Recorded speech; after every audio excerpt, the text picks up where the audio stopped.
Today, I go over all the information that has happened on Survive the Night 2 over the past few months, and it's a lot of information.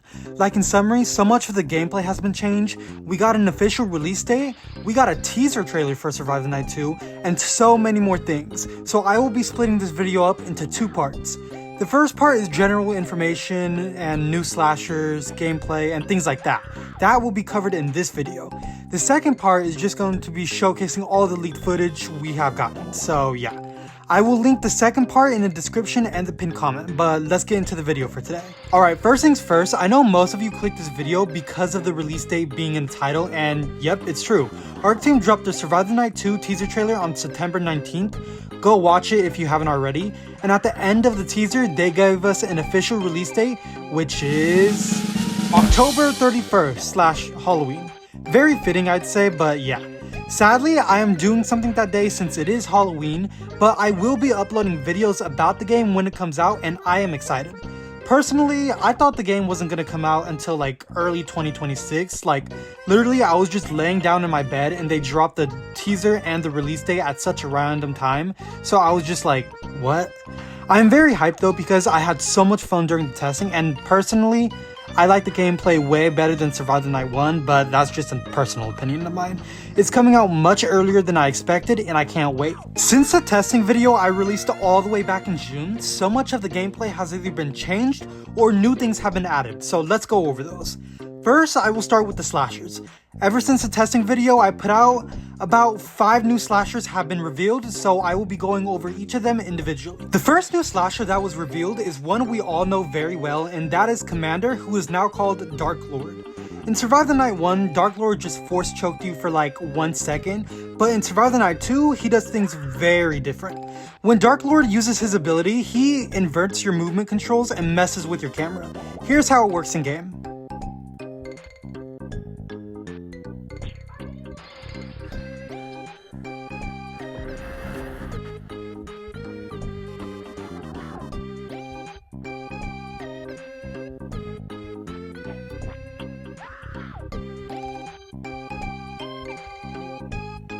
When Dark Lord is in focus mode and uses his ability, he temporarily chokes the survivor for about 2 seconds, I would say, like he did back in Survive the Night 1.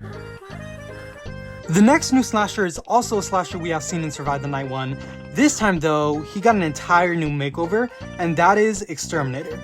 As you can tell, he looks very different compared to the Survive the Night 1 version, and I actually believe this version is heavily inspired or based off of the Ultron drones in Avengers Age of Ultron. In Survive the Night 1, Exterminator just used his gun to shoot and damage survivors. But in Survive the Night 2, when Exterminator uses his ability, he uses a scan that highlights any nearby survivors you see.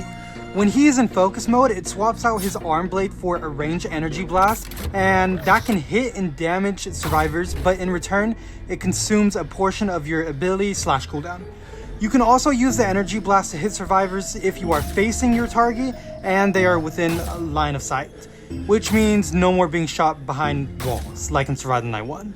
You can also use your energy blast without the scan ability as long as you still have your ability / cooldown, but the same conditions still apply about hitting survivors.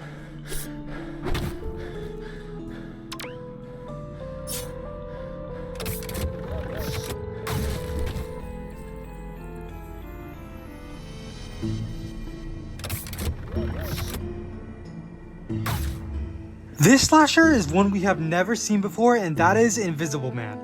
Invisible Man is based off of the Invisible Man movies, shocking I know, and here's what he does in Survive the Night 2. When Invisible Man uses his ability, he places down a trap that will turn it invisible when it is armed. When a survivor steps in the trap, it does 1 hit of damage and gives the survivor a 5-second slow. It can be rearmed an infinite number of times, and it cannot kill survivors who are at 1 HP. Survivors can also avoid the trap by crouch walking, and the traps occasionally sparks when it's armed and invisible. Invisible Man's passive ability is turning invisible when he's in focus mode, and both him and trap can be seen with the thermal camera gear.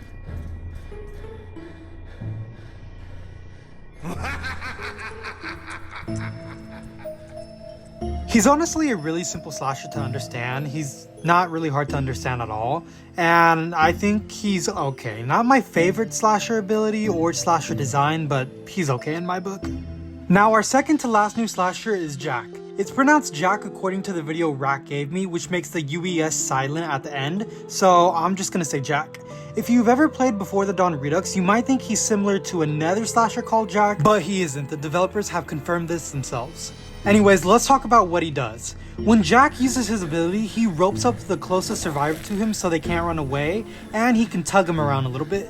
His focus ability makes him enter stealth, which disables him from using his melee attacks, his ability, but he moves very fast and becomes semi-invisible.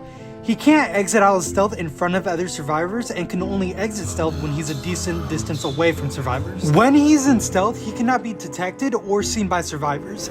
He doesn't make any footsteps or any sounds at all, and he moves very, very fast.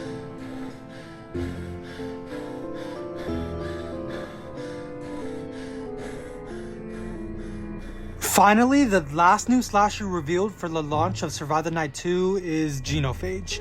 I'm pretty sure that's how you pronounce it, but not entirely sure. But anyways, this is the first monster type slasher coming to Survive the Night 2, and it's inspired / based off of A Quiet Place monsters. Nothing about its kit or ability have been revealed at this time of this video, so that's all we have so far, sadly, for the slasher. Now, a bunch of you may be wondering, what is focus mode and what does it do, since I mentioned it a lot when describing the slasher, so let me give you a short explanation. Every slasher has a focus mode, and when they go into the focus mode, each slasher gets a passive unique to them.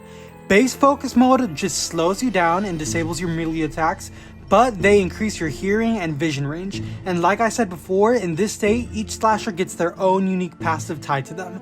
That's basically all focus mode is, and I will go over it in more detail in a future guide video for when Survive the Night 2 launches. Those are the rest of the new 5 slashers that are coming for Survive the Night 2, and a total of 8 slashers are being released for the launch of the game, which in my opinion is a lot, and I think it's even more than when Survive the Night 1 released. But let's get into some new gameplay mechanics that have been added ever since the last test.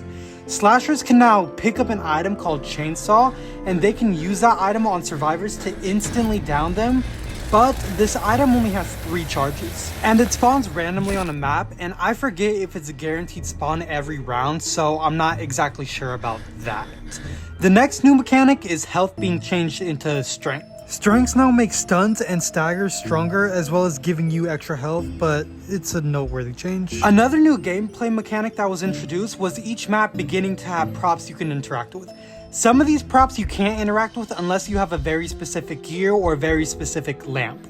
For example, the lighter lamp can now light campfires, candles, and barrel fires, while if you have trap equipped, there will be one-time use traps around the map that can only be activated if you have trap as your gear.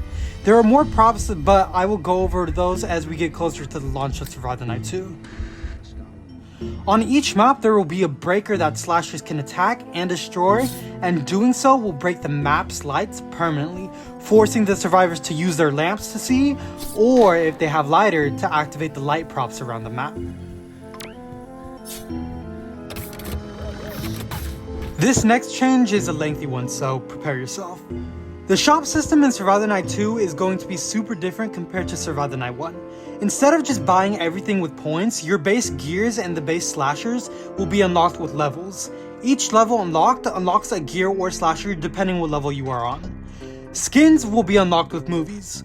Movies are essentially a permanently themed battle pass that will never expire or go away. You unlock these movies by collecting 500 coins. 10 coins spawn on each round, and as long as somebody collects a coin, everybody in the round gets it as it is shared. Once you unlock movies, you can buy the skins with Battle Pass XP, which are called films. Films also work like coins, as there are also 10 of them in each map, and they are also shared with everyone. As long as somebody picks them up, everyone will get it. When you unlock the movie Battle Pass, you get to choose which item you want to unlock from that movie pack first. And it has not been revealed yet how much films each skin will cost, so I can't give any information on that, sadly. You can also unlock extra coins and extra films from winning games, Roblox Premium, and the VIP Game Pass. There's also another type of currency called movie tapes, but those are just the premium currency to unlock stuff with Robux, so it's kind of self-explanatory. I hope that wasn't too confusing. I tried my best to make it sound simple, but yeah, that's basically it for today's video. I will be making a future video going over all of my personal thoughts on Survive the Night 2 and stuff, but currently I'm just waiting for the next testing session so I can give my full opinion. Remember, if you want to see the every leaked video / picture without any commentary, watch the video in my description or pinned comment, as that shows every leak that has been posted since my last video in June. Thanks for watching and see ya!